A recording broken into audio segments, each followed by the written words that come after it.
He taught me this years ago, was, I was praying about all these tests, and then he showed me this. He said, whenever you sit down and write a test in the natural, okay, this is basically 101.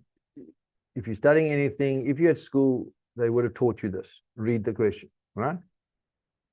Read the question. So imagine answering a test question, but you didn't read the question. I don't know. I'm sure I've never been a teacher, but I'm sure there are a lot of people that don't read questions, just randomly answer the questions they didn't read. But that's like us in the church. So God gives you a test. Did you ever manage and ask the Lord, what is the question to your test? When you're in a test, if you give God the correct answer, then you pass the test. Did you ever think of that? If you have a test, there's a question. So then I go to God and say, what's the question?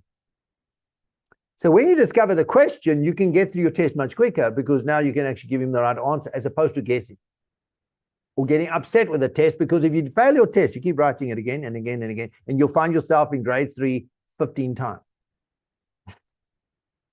And you think God's nasty because you haven't passed the test. Why didn't you pass the test? You didn't read the question. God is looking for very specific answers from you in that test. And if you keep giving him the wrong answers, you keep failing.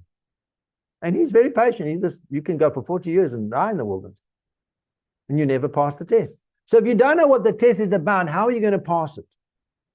Well, you're just going to sort of hope one day I'll get the answer. But you never read the question. So what he then taught me to do is that when you're in a severe test, ask him the question.